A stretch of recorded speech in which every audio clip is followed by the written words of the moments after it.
आज जज साहब का आखिरी दिन था, रिटायरमेंट था। आज उन्होंने जो फैसला लिया है वो तो पूरे केस को डिसाइड कर दिया उन्होंने। 30 साल के बाद आप ये काम की इजाज़त दे रहे हैं, तो उनका तो एक काम था कि आप उनको 30 दिन का टाइम देते अपील के लिए।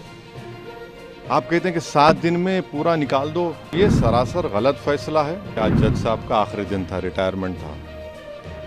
दूसरी बात ये थी कि उन्होंने 17 जनवरी को डिस्ट्रिक्ट मजिस्ट्रेट को रिसीवर अपॉइंट किया। तीसरी बात यह है कि आज उन्होंने जो फैसला लिया है वो तो पूरे केस को डिसाइड कर दिया उन्होंने। अरे आपने एक तो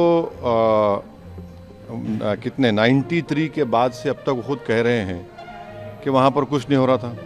अब मस्जिद के तहखाने को आप दे रहे हैं, तो फिर आपने तो पूरा केस डिसाइड कर दिया। भाई कितने साल हो गए? 93 से आप 30 साल हो गए।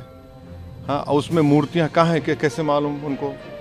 तो ये प्लेसेस ऑफ वर्शिप एक्ट का वायलेशन है।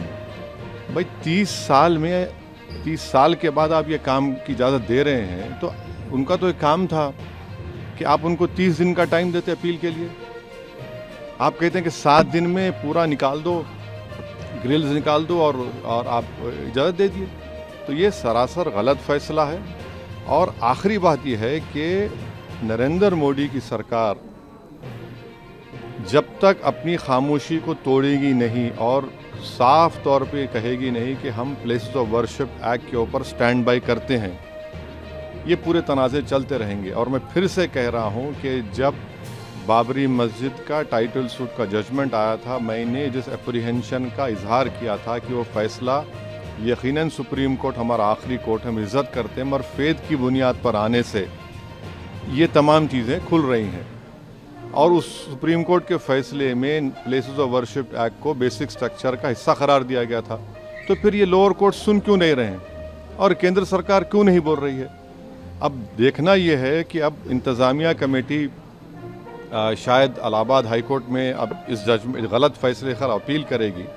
अब नहीं मालूम क्या फैसला आएगा। मगर 17 जनवरी को एक बात कहते हैं, फिर रिसीवर को बोलते हैं ये कर दो आप। आखिरी दिन आपका, खैर उनका इख्तियार है, उसको कोई रोक नहीं सकता। मैं आपके व्यूअर्स के समझने के लिए कह रहा हूँ। और प्लेसेस ऑफ वर्शिप एक्ट का मतलब क्या है? 30 साल से कुछ नहीं हो रहा है, आप उनको 30 दिन नहीं देते।